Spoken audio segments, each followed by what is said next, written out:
What if one of the deadliest pandemics in human history never happened? What if the Black Death never swept through Europe? No mass graves, no empty cities, no collapse of medieval society, just a steady march of growth, power, and tradition. It's hard to imagine a world without the Black Death. After all, it killed nearly half of Europe's population. But in this timeline, it didn't. No plague, no sudden population crash, no social upheaval, and the world that followed turned out very different. In our timeline, the Black Death arrived in Europe around 1347, spreading rapidly through rats, fleas, and ships. Within a few years, tens of millions were dead. Society, the economy, and belief systems were torn apart. But in this alternate timeline, the plague mutates before it leaves Central Asia. It becomes less infectious, less deadly, and fails to spark a pandemic. The caravans pass through, the ships sail on, but the sickness never spreads. The Black Death becomes a forgotten regional illness, buried in obscure medical records. Europe, meanwhile, continues on, unchanged. With no plague to thin the population, Europe enters the next century with cities overflowing. Villages expand, farmland becomes scarce, famine is more frequent. But instead of triggering reform, it tightens the grip of the elite. The feudal system, which was strained by labor shortages in our timeline, remains intact and unchallenged. Serfs have no leverage. Nobles retain control. Wages stay low. Innovation slows.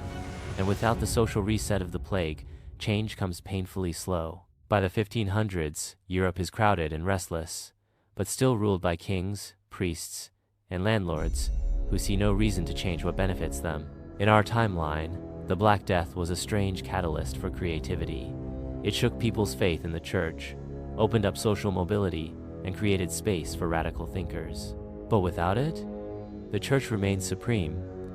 Fear of questioning doctrine is stronger than ever. Artists are censored, scientists are monitored, philosophers toe the line. There is no Da Vinci, no Michelangelo.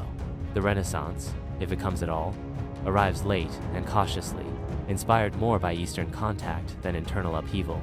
Europe remains spiritually devoted, politically rigid, and culturally cautious. But not all progress is lost.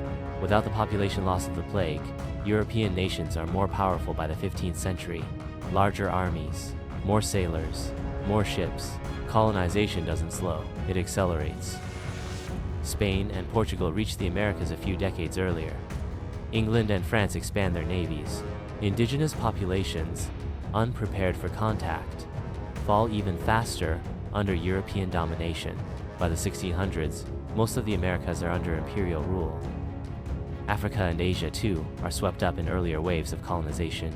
With more manpower and fewer internal challenges, European empires grow bigger, faster, and more brutal.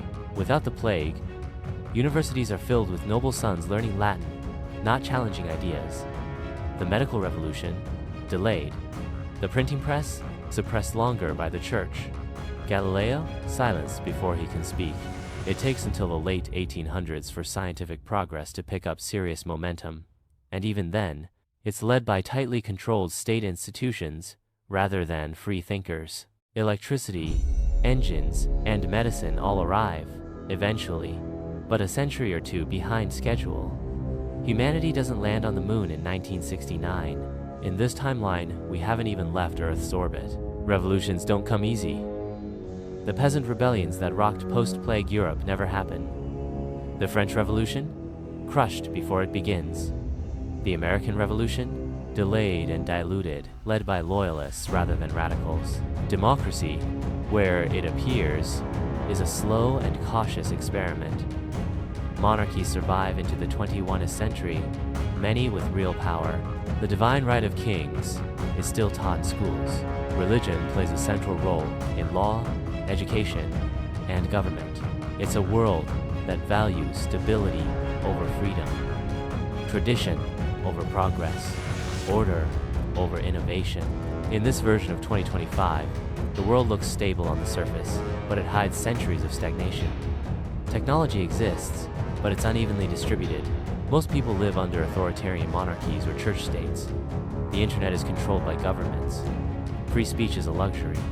Education is filtered. Surveillance is normal. Wars are fewer, But human rights are limited. Religion dominates public life. Art is ceremonial. Philosophy is safe. Questioning authority is rare. The global population is massive, but so is inequality. Cities are overpopulated. Climate change is worse because industrial revolutions came too late and too fast to control. Without the Black Death, there was no great interruption. But sometimes, interruption is exactly what humanity needs. The plague was a tragedy, but it shattered old systems. It opened space for new ideas. It forced change. And in its absence, the world remained comfortably broken. In this timeline, we avoided death, but we also avoided growth. So what would you choose? A world without the horror of the Black Death, but also without the awakening that followed. In saving millions of lives, did we sacrifice centuries of progress? In this timeline, the Black Death never happened. But maybe, just maybe, it needed to.